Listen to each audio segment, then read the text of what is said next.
Meus amados irmãos, a paz do Senhor Jesus Cristo, aquele que vive pelos séculos dos séculos, a Ele seja a honra, a glória, o louvor para sempre.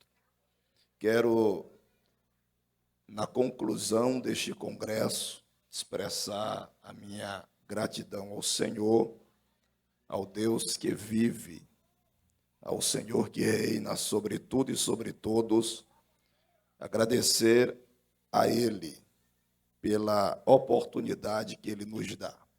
Louvar a Deus pela vida da Assembleia de Deus em Uruguaiana, na pessoa do seu presidente, pastor Leandro Silva, bem como de sua muito digna esposa, missionária Ana, esse casal de obreiros abençoados que nos incluíram nessa programação. Me senti muito honrado, sempre uma alegria, e é uma honra para mim, para o meu ministério, para a minha família. Que Deus abençoe os seus servos. Muito obrigado, pastor Leandro.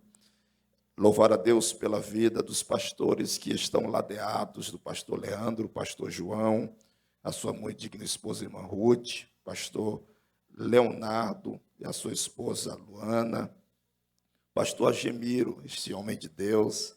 Eu cheguei aqui em 2016, conheci o pastor Agemiro, e é uma referência para todos nós. Lá em São Luís tem alguém que lhe conhece. Eu lhe falei acho que uma vez.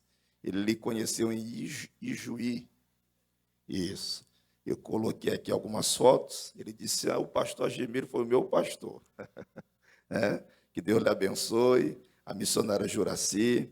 Que Deus possa guardar os seus servos em o nome de Jesus. E assim todos os irmãos. Estou feliz de estar convosco, é uma alegria estar com os irmãos. Quero ainda saudar o pastor Joabe, evangelista Joabe Fagundes, pregador da palavra. Tem também eu anotei aqui o nome dele para não esquecer, o Ezequiel Goulart, esse jovem simpático, bonito, pregador. Que Deus te abençoe, que o Senhor faça triunfar o teu ministério, em nome de Jesus. Eu fico muito feliz, meus irmãos, quando eu vejo jovens pregadores sendo sacados da aljava de Deus. Que Deus te use sobre a face da terra, em nome de Jesus. E assim todos os demais, a irmã Cleia, com seu esposo, irmão Almir, todos os demais. O meu amigo querido, pastor Diego, este servo de Deus, que tem sido uma referência para nós na evangelização, na obra de Deus, a sua muito digna esposa, irmã Patrícia, e toda a família, né, irmão Valci, todos, que Deus abençoe. Quantos trouxeram o Santo Livro? Eu quero ler convosco dois textos sagrados, o primeiro no livro de Josué e o segundo no livro de Atos dos Apóstolos. Josué capítulo 13, versículo de número 1. É o texto sobre o qual está a temática deste congresso. Josué capítulo 13, versículo 1. Em seguida, os irmãos vão no capítulo 13 de Atos dos Apóstolos. Glória a Deus. Josué, capítulo 13, versículo de número 1. Enquanto os irmãos manuseiam o Santo Livro, eu quero saudar os servos do Senhor lá de Fortaleza. Estão pertinho da gente ali. Nordestino, glória a Deus. Que Deus lhe abençoe, viu? Todos em nome de Jesus. O senhor parece com um pastor amigo meu do Piauí, pastor Serafim Sobrinho. Glória a Deus, Deus lhe abençoe. Parece muito com um amigo meu lá do Piauí, que é uma referência também, pastor Serafim Sobrinho. Deus lhe abençoe, servo do Senhor. Josué capítulo 13, versículo 1. Josué já estava velho e avançado em idade, quando o Senhor lhe disse, já estás velho e avançado em idade, e ainda há muitíssima terra para conquistar. Os irmãos repitam após mim, Josué já estava velho e avançado em idade, quando o Senhor lhe disse, já estás velho e avançado em idade, e ainda há muitíssima terra para conquistar. Agora abramos em Atos dos Apóstolos, capítulo 13, do versículo 1 em diante. Na igreja em Antioquia havia profetas e mestres: Barnabé, Simeão, chamado Níger, Lúcio de Cirene, Manaém, que havia crescido com o governante Herodes, e Saulo. Enquanto cultuavam o Senhor e jejuavam, o Espírito Santo disse: separai-me Barnabé e Saulo para a obra para a qual os tenho chamado. Amém. Podeis tomar os vossos assentos. Meus amados e diletos irmãos, eu quero nesta noite, pela graça do Senhor, fazer um paralelismo entre esses dois textos sagrados.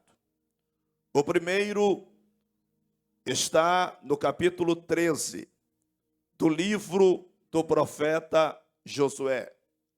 E o segundo está no segundo documento lucano, Atos dos Apóstolos, capítulo 13. Há similaridades, há pontos a partir dos quais nós podemos alinhar em comparação esses dois textos. O primeiro é que em Josué, capítulo 13, nós temos uma fala, uma conversa, uma direção de Deus a um dos grandes vultos do Antigo Testamento, Josué. Josué configura-se dentro da categoria dos grandes vultos de Deus, os quais o Senhor levantou no Antigo Testamento. E sobre os ombros de Josué pousou uma das maiores responsabilidades que um homem já poderia receber. Josué, ele recebeu a responsabilidade de substituir nada mais, nada menos do que Moisés.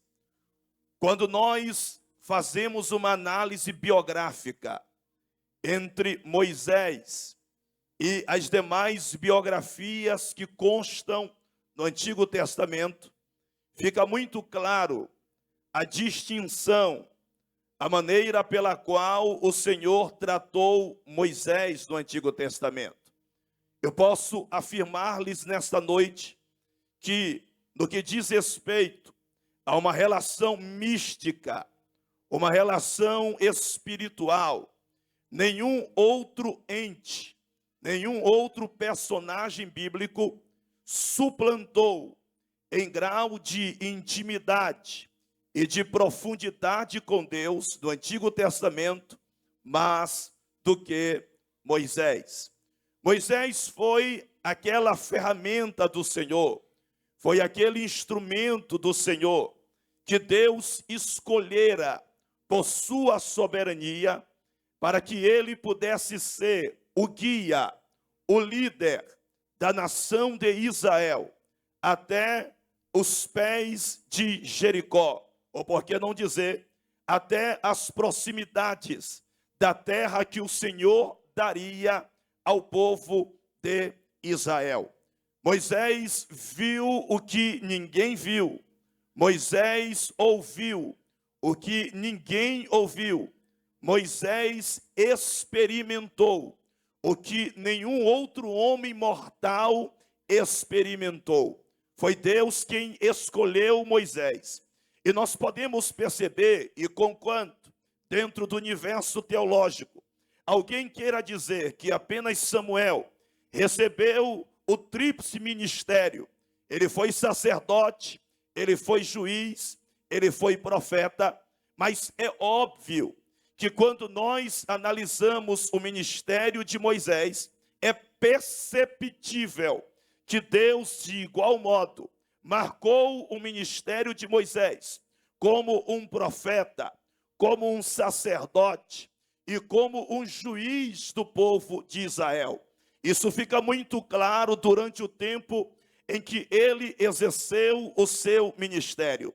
Esse Moisés que viu o que ninguém viu, esse Moisés que ouviu o que ninguém ouviu, esse Moisés que experimentou o que ninguém experimentou, ele tinha um auxiliar, e este auxiliar se chamava Josué, cujo significado é: o Senhor é salvação. Ora, o significado do nome de Josué é concernente, ou é, na verdade, o significado do nome de Jesus, Yeshua, o Senhor é salvação. Portanto, quando você analisa a biografia de Josué, este auxiliar de Moisés, você tem que analisá-la dentro de duas perspectivas. Josué é uma figura histórica. É uma figura histórica porque existiu. É uma figura histórica porque trilhou na linha da história. Mas também Josué é uma figura tipológica, porque é indubitável, é inquestionável que o ministério de Josué tipifica e aponta para o próprio Senhor Jesus Cristo. Josué é um homem de Deus, que ele tem algumas virtudes que nós podemos destacar nesta noite. Josué era um servo fiel, era um servo leal, era alguém que servia Moisés e deitava água sobre as mãos de Moisés. Mas o que mais me chama a atenção, pastor Agimiro, é a admiração que Josué tinha e a sua devoção no que diz respeito a uma reverência, a um respeito ao seu líder Moisés. Josué, ele percebe a unção de Deus sobre a vida de Moisés. Ele sente a presença do Senhor na vida de Moisés. Ele vê a glória de Deus na vida de Moisés e ele passa a admirar a presença de Deus na vida de Moisés. Isto é lindo, isso é maravilhoso. E eu costumo dizer: oxalá quisera a Deus que Deus coloque e mantenha em nosso coração este sentimento nobre, o sentimento da admiração, o sentimento de admirar aquele a quem Deus usa, o sentimento de admirar a unção de Deus na vida do outro, o sentimento de ver Deus se mover na vida do outro, o sentimento de Deus levantar, de Deus capacitar, de Deus ungir, e não apenas de admirar, mas de dizer assim: Senhor, de igual modo, tal como o Senhor usa o meu irmão, usa o meu pastor, usa o meu dirigente, eu quero que o Senhor também me use. Glória a Deus, porque quando nós cultivamos este sentimento, o Senhor é glorificado, e Ele levanta, Ele unge, Ele restaura, Ele levanta ministérios sob a admiração de outros ministérios. Me dê um exemplo disso, pregador. Você já viu Eliseu? Eliseu deitava água sobre a mão de Elias. Os demais filhos dos profetas viam Elias, mas Eliseu deitava a água nas mãos de Elias, e o Senhor escolheu Eliseu. Josué admirava. Isso é tão lindo, meus irmãos, que quando o Senhor andava com Moisés, diz o texto sagrado, que quando Deus andava com Moisés, a presença do Senhor era de tal forma na vida de Moisés, que as pessoas ficavam estupefactas, boquiabertas. Tal era a presença de Deus na vida de Moisés, aquele líder, aquele instrumento que o Senhor escolheu para conduzir a nação de Israel a conquistar as terras que o Senhor tinha para o seu povo.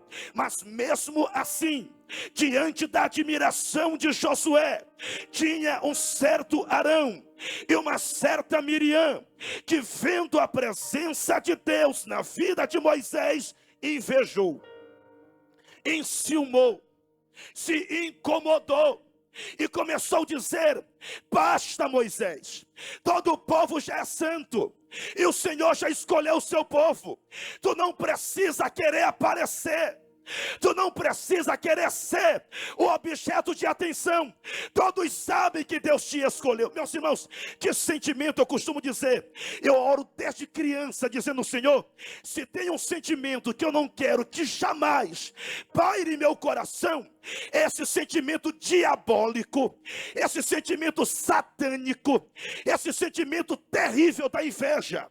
Quando Deus está usando o missionário, quando Deus está usando o pregador, quando Deus está usando o cantor, aí fica aquele crente como um macumbeiro no púlpito, querendo que a coisa não aconteça. Sangue de Jesus Cristo tem poder. Aqui Deus levanta, aqui Deus unge, aqui Deus faz, aqui Deus opera. Quem acredita nessa verdade, levante a mão e dê glória a Deus. Eu quero que Deus te use. Quem está comigo nisso? Se você está comigo, segure na mão com o carinho do seu irmão. Diga assim: eu quero que Deus te use. Mas diga-me, eu quero que Deus te use. Eu quero que Deus lhe use, meu pastor, muito mais ainda. Eu quero que Deus lhe use ao seu. Eu quero que Deus lhe use. Que Deus use os missionários. Que Deus use os pastores. Que Deus use os cantores. Que Deus use os pregadores, aleluia. Que coisa linda é Deus usar. Sabe por quê, meus irmãos? Se nós queremos conquistar as terras, se nós queremos avançar na obra missionária, nós temos que vencer esse espírito de inveja, esse sentimento maldito. Não, se eu não tiver, não vai acontecer. Se não for eu, não quero que ninguém vá. Se eu tenho preparo, eu tenho capacidade, aquele ali não tem, meus irmãos. Quem levanta é Deus. Quem unge é Deus, quem capacita é Deus, quem faz é Deus. O apóstolo Paulo disse: não depende de quem quer e nem de quem corre, mas de quem Deus chama. É Deus quem chama. Josué tem essa virtude, ele quer. Ele vê Deus usar Moisés e ele fica. Diz a Bíblia que quando a nuvem saía, olha a intimidade de Moisés. Quando Moisés saía do arraial, porque a tenda dele, pastor Leandro, não era no meio, era fora do arraial. Aí quando Moisés se levantava para ir para o arraial, pastor Diego, a nuvem da glória se levantava e seguia Moisés. E aí os cabeças das tribos ficavam olhando, dizendo assim: olha só, Deus está indo com ele.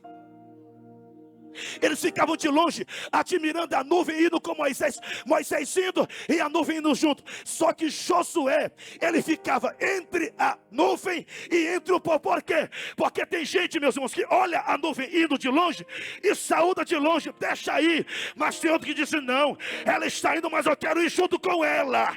Ela está indo, mas eu quero ir junto. Olhe para mim aqui, crente que veio a esta tenda. Admire a nuvem, dê glória a Deus pela nuvem, engrandeça a Deus pela presença de Deus na vida dos teus líderes, dos missionários. Mas diga também: eu quero também a nuvem, eu quero também a presença. Oh glória. E ele ficava, pastor Gemiro, de longe, diz a Bíblia, olhando. Moisés entrava na tenda, a nuvem repousava sobre a tenda e Josué ficava.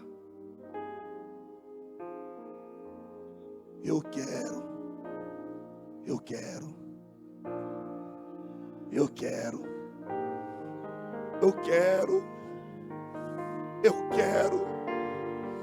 A glória de Deus, o poder de Deus é só para quem quer.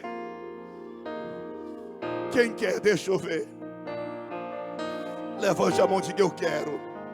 Mas diga mesmo: eu quero. Diga a Deus: eu não quero sair daqui dessa tenda sem a nuvem da glória. Diga: eu quero conquistar as terras para as quais o Senhor me escolheu. Isso, com a mão levantada. Igreja Evangélica Assembleia de Deus. A Assembleia de Deus em Uruguaiana diz: eu quero. Diga: eu quero conquistar as terras. Eu quero a presença, eu quero o Espírito, eu quero a unção, eu quero avançar, eu quero.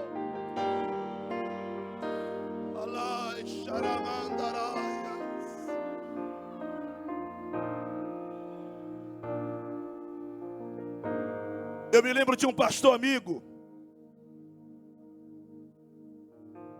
Ele foi pregar para nós líderes, obreiros lá em São Luís. Era uma reunião para obreiros, pastores, missionários. E ele pregou e ele contou que quando ele era criança, Deus levantou um irmão, um senhorzinho na igreja. E esse amigo, ele era criança ainda, jovenzinho, na verdade jovem. Já estudava à noite. E Deus levantou esse rapaz, ou melhor, esse senhor, para orar por ele. Para ser o intercessor do ministério dele. E ele dizendo: quando eu chegava cansado da escola, minha mãe dizia: Messias, o irmão João já veio aqui. E ele está lhe aguardando lá no templo para orar. Eu estou cansado, mas vai. Ele está lhe aguardando. Ele deixava os cadernos, os livros, e ia cansado. E a oração do irmão João era só essa: Deus, levanta o Messias. Deus usa o Messias. Deus instrumentaliza o Messias. Era só isso a oração. Quando terminava, ele liberava o Messias. Isso foi um ano, pastor Diego, um ano. Ele orava, ele chegava cansado, ia para a igreja, e o irmão orava: Senhor, levanta o Messias, unge o Messias. Um dia ele veio da escola. Quando ele chegou em casa, a mãe dele disse: Messias, o João. O que, mãe? Está me esperando na igreja? Ele disse: não. O João está no hospital, à beira da morte. E ele deixou um recado aqui. Ele disse que você precisa correr até o hospital, que ele quer conversar contigo. Quando ele soube da doença de João, ele correu ao hospital. Chegando lá, os enfermeiros não queriam deixá-lo entrar. Disseram: ora, esse paciente está com uma doença terrível e ninguém pode se aproximar por causa da bactéria. E o irmão João, pastor Gemiro, em cima de uma maca, e dizia: Messias, te aproxima. Quando ele ia se aproximar, a enfermeira disse: não pode. Ele dizia: Messias, te aproxima. Quando ele ia: não pode, ele está doente. E ele gritou: Messias, te aproxima. Ele rompeu com a enfermeira, chegou à beira da maca. E o irmão João disse: tu estás vendo essa cadeira aqui? Estou. Jesus estava sentado aqui. E nós tivemos uma longa conversa. E ficou acertado que ele vai me levar hoje. Mas antes de partir, João, Messias, eu preciso fazer a minha última oração. E Deus tomou aquele velhinho numa língua estranha, que ele disse: 40 anos de crente, eu nunca ouvi uma língua estranha como aquela. E quando Deus tomou, parece que o céu estava rasgando. E ele disse: Deus, levanta o Messias na terra. Aleluia. Irmãos, eu estou sentindo Jesus aqui nesta noite. Eu venho a essa tenda dizer: Deus vai levantar profetas, Deus vai levantar pastores, Deus vai levantar missionários neste lugar. Quem não acredita, levante a mão, comece a adorar. Deus vai levantar, porque tem muitas terras para serem alcançadas.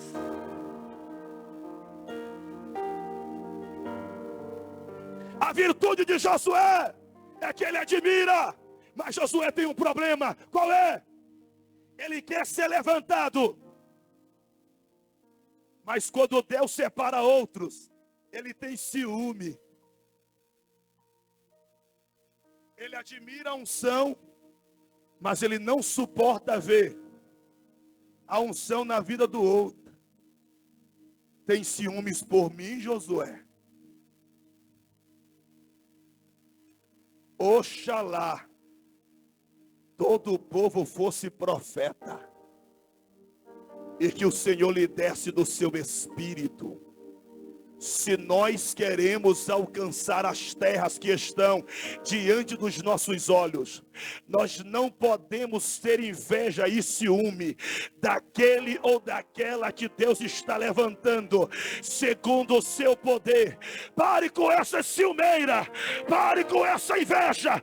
A obra não é tua, Canaã não é tua, a obra é de Deus, e quem levanta é Deus.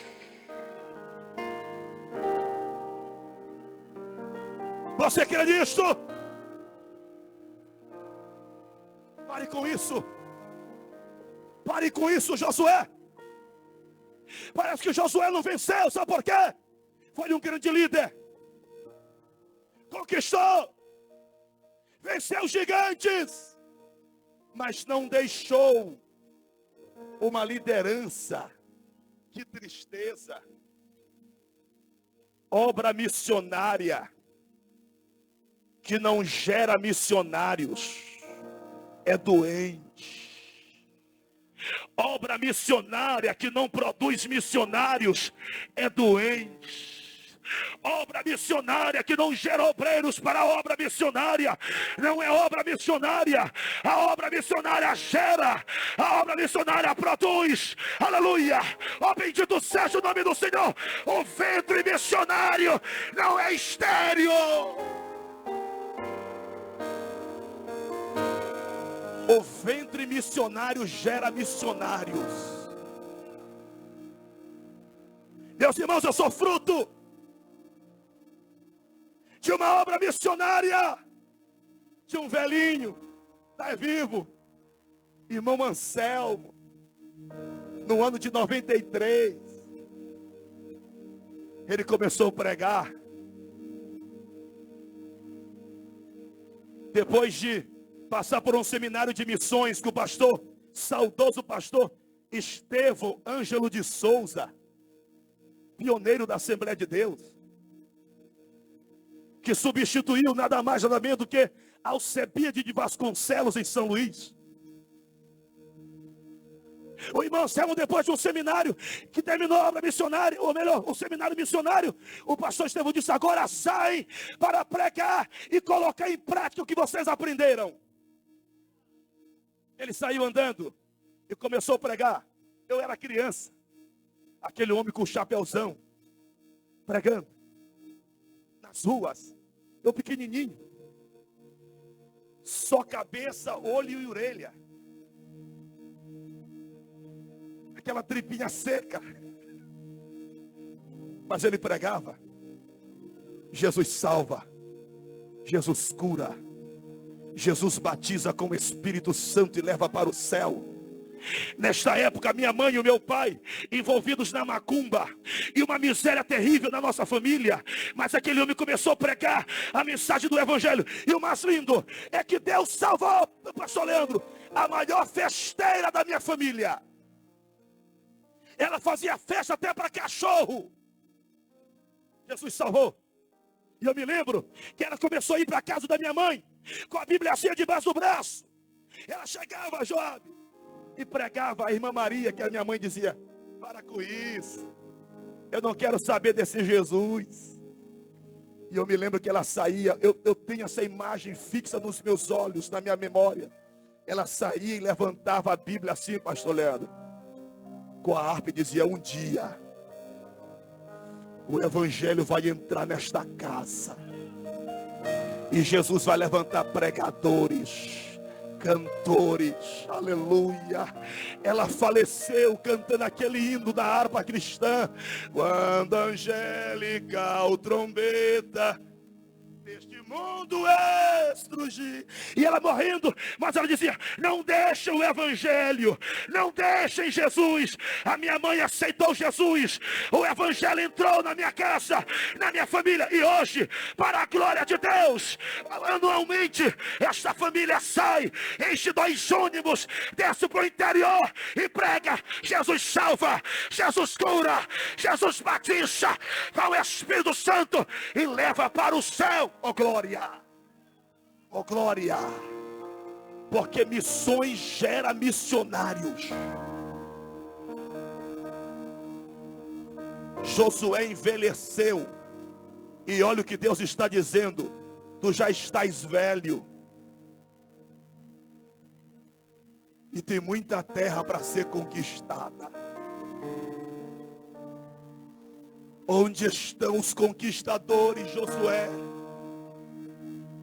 que irão te substituir? Onde estão os missionários que vão assumir o teu lugar? Onde estão as bocas proféticas que se levantarão para serem profetas? Igreja, Deus está dizendo: onde estão os profetas?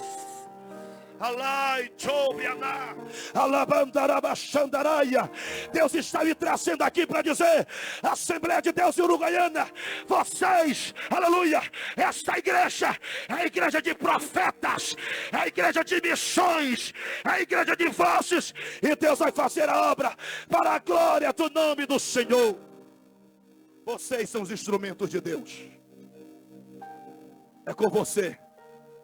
Vocês são os vasos que Deus vai levantar nessa cidade. Vocês são os instrumentos que, ladeados com essa liderança, vão incendiar Uruguaiana para a glória do nome do Senhor. Quem acredita? Aleluia. Vocês são os vasos que vão incendiar essa cidade. E não tem macumba, não tem feitiço, não tem magia negra. O evangelho de Cristo vai invadir Uruguaiana para a glória de Deus. Vocês serão os instrumentos. Por que eu li esse texto? Alinhado a Atos capítulo 13. Porque em Atos, meus irmãos, há 2 igrejas. Quantas igrejas? A primeira é a igreja do templo, que foi um problema para a obra missionária. A igreja da tradição, a igreja que não sabia lidar com o novo de Deus, a igreja dos fariseus, dos saduceus, dos escribas, que, fundamentados na tradição, não conseguiam compreender a novidade da obra missiológica. E o que eles fizeram, pregador? Tentaram interferir, impedir, cercear, amarrar, maltratar, aprisionar os missionários que Deus estava levantando. Nós temos que ter muito cuidado. Não há nenhum problema na tradição. O problema, meus irmãos, é quando a tradição se eleva acima da diversidade de Deus. Capítulo 1. Tem a segunda igreja. É a igreja do cenáculo. Diga comigo, igreja do cenáculo. Qual é a diferença, pregador? A igreja do templo tem a tradição. A igreja do cenáculo tem o revestimento de poder. A igreja do templo tem a história. A igreja do cenáculo tem a novidade de Deus. Nós somos a igreja do cenáculo. Nós aqui estamos. Somos a igreja que não estamos amarrados e atrelados a tradições que impedem o avanço missionário. Esta igreja, aleluia, e eu glorifico a Deus, porque se nós estamos debaixo dessa tenda, significa dizer que os pés da igreja não estão atados em tradições, não estão atados em coisas clássicas inúteis. A igreja de Uruguaiana está viva no poder do Espírito, avançando na obra missiológica.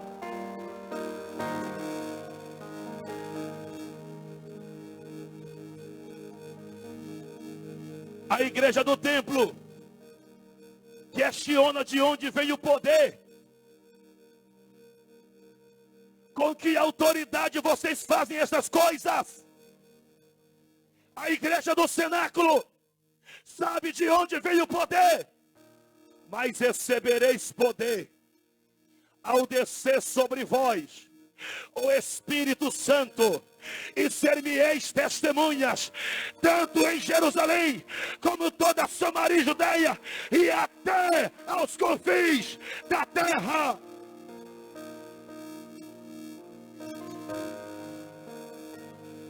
A igreja do templo quer saber por que o coxo anda.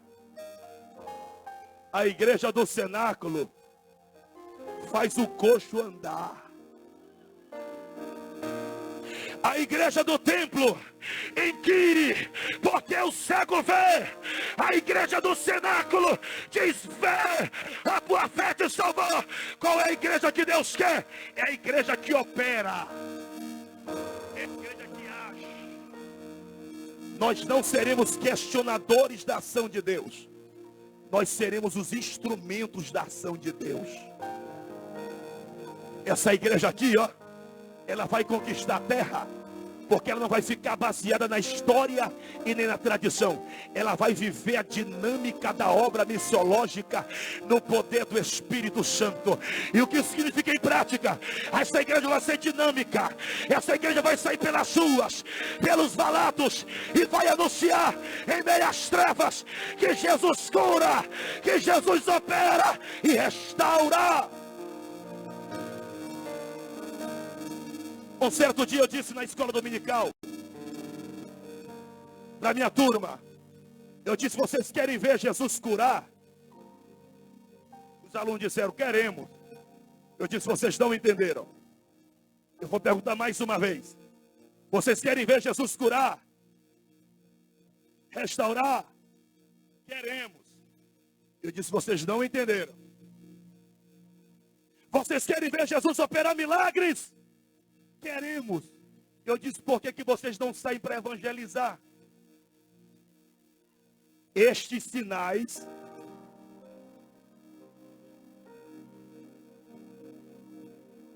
e aí, pastor Leandro, eu convoquei eles para os trabalhos de evangelismo. Vamos para os hospitais, vamos para os manicômios. E aquela juventude se levantou, e aos domingos à tarde nós saíamos para evangelizar. Eu me lembro, pastor Gemiro, que uma certa vez no centro médico, chegando lá, passando na frente de uma enfermaria, nós encontramos uma senhora chorando, colocando as roupinhas de uma criança dentro da bolsinha, e chorava copiosamente. Eu parei e perguntei o que aconteceu. Ela disse: a junta médica acabou de chegar aqui e despachou a minha filha. Ela não tem mais como viver. Eu olhei para a criança, pastor Leandro, amarela. Irmão, sabe o que é uma criança amarela? Os olhos amarelos, a boca amarela, a barriga grande, inchada. Eu chamei a juventude. Eu disse: a senhora crê que Jesus pode curar a sua criança hoje? Ela disse: eu creio. Eu disse: vamos orar por ela. E começamos a orar. Nisso que nós estamos orando, um adolescente que estava numa outra maca, num outro leito, 13 anos de idade, e nós orando, e ele saltou de lá, e ele disse: eu estou vendo Jesus dentro dessa enfermaria, eu estou vendo Jesus. Eu disse: você está vendo? Ele disse: eu estou. Eu quero aceitar esse Jesus. Levante a mão, Assembleia de Deus. Vocês vão conquistar o Uruguai. Segure a mão. Vocês vão conquistar os guetos e valados.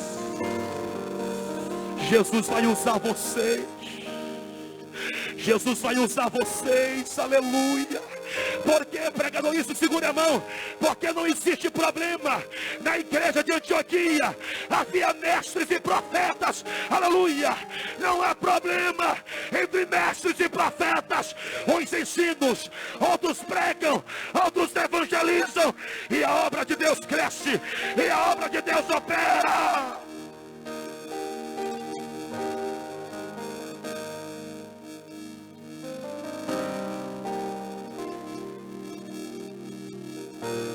Como é que nasce essa igreja de Antioquia?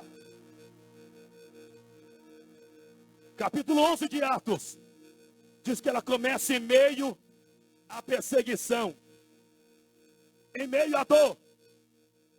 E nós sabemos que o cenário da dor é o cenário do milagre e do crescimento.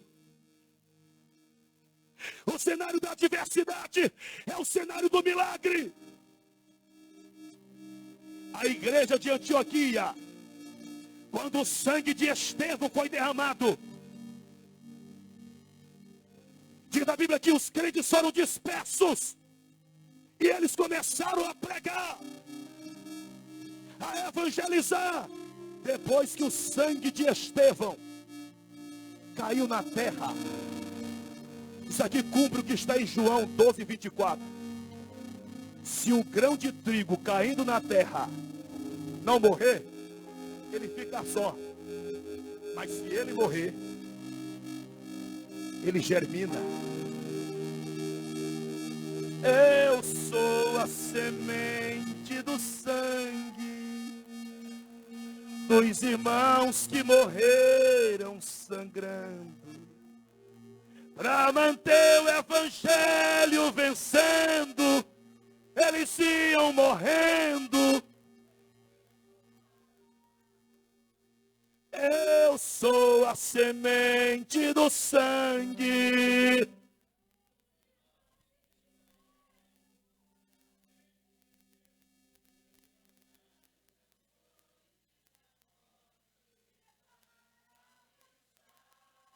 Olhe para mim aqui, eu estou terminando. A igreja de Antioquia nasceu na crise, nasceu na perseguição, mas foi coisa linda, porque diz a Bíblia que eles saíram, alguns. Eu gosto desse pronome demonstrativo, alguns. Ou seja, não tem nome. Não sabemos o tamanho deles, a cor deles, o status quo deles. Eles, alguns, saíram. Por quê? A obra missionária, infelizmente, não é feita por todos. Alguns saem, anunciam, mas diz a Bíblia, eles anunciavam o Senhor Jesus. Eles não têm nome, mas o Deus que eles anunciam é Senhor. Eles não têm fama, mas o Deus que eles anunciam é Senhor. Eles podem não ter posição, mas o nome que eles anunciam é Senhor sobre toda a terra. E enquanto eles pregavam, a mão do Senhor era com eles. Isso é obra missionária. E a obra cresceu, avançou. E o que eu acho mais lindo, meus irmãos, isso é a origem da igreja de Antioquia, é que quando a obra cresceu, a notícia chegou em Jerusalém. E eles mandaram um certo homem chamado Barnabé. Barnabé, pastor Gemiro, não fundou a igreja de Antioquia. Barnabé não era presidente da igreja de Antioquia. Barnabé não fez nada em Antioquia. Quando ele chegou, a obra estava pronta. A obra estava pulsante. A obra estava crescendo. A obra estava operando. Quando ele chegou, ele não colocou gosto ruim. Porque quem quer conquistar o que Deus tem para nós, não é porque você não fez, não é porque você não realizou, que você vai colocar gosto ruim. Que Deus abençoe o missionário que abriu a obra. Que Deus abençoe o pregador daquele ponto de pregação. Que Deus abençoe aquele pastor que está fazendo uma grande obra. Quando ele chegou, diz a Bíblia, e vendo a graça de Deus, se alegrou. Se alegrou. Se alegrou. Você pode se alegrar com seu irmão? Diga aí para ele, eu me alegro contigo, meu irmão. Eu me alegro contigo, eu me alegro com vocês, eu me alegro, irmão. Eu me alegro, pastor Leandro, eu me alegro, irmão Alex, eu me alegro com esta obra, eu me alegro com o que está acontecendo, eu me alegro porque Jesus está salvando, está curando, está batizando, eu me alegro porque a igreja está conquistando terra, eu me alegro porque Satanás está perdendo batalha, eu me alegro. Quantos mais se alegram, levante a mão, dê glória a Deus, eu me alegro. A obra foi tão grande, tão extraordinária, que os profetas desceram para lá, os mestres desceram para lá, e a igreja de Antioquia cresceu, avançou, e no capítulo 13 diz, e é uma marca importante para a igreja que quer crescer e continuar crescendo, havia mestres, havia profetas, havia todo tipo de gente, meus irmãos, não apenas os dons ministeriais, mas havia etnias diferentes. Níger era um africano, havia servo de Herodes, havia Paulo, mestres, havia Barnabé, mas diz a Bíblia que dentro daquela igreja, pastor Joabe, o Espírito de Deus falava, separava, ungia, levantava, e a obra cresceu em Antioquia. E o capítulo 13 de Atos dos Apóstolos é a terceira parte daquilo que Jesus falou em Atos 1:8. Mas recebereis poder ao descer sobre vós o Espírito Santo, e ser-me-eis testemunha, tanto em Jerusalém, capítulo 1 até o versículo 7, tanto em Samaria e Judeia, capítulo 8, e até os confins da terra, 13 ao 28, por quê? Porque é assim que a obra de Deus cresce. Deus levanta Pedro, Deus levanta Barnabé, Deus levanta Paulo, Deus levanta profetas, e Ele vai levantar aqui nesta noite, tantos outros, tantos outros, tantos outros. Você crê que Jesus vai te levantar? Você crê que Jesus vai te ungir? Você crê que Deus vai te usar? Se você crê nisso, se coloque de pé nesta noite, em nome de Jesus Cristo de Nazaré.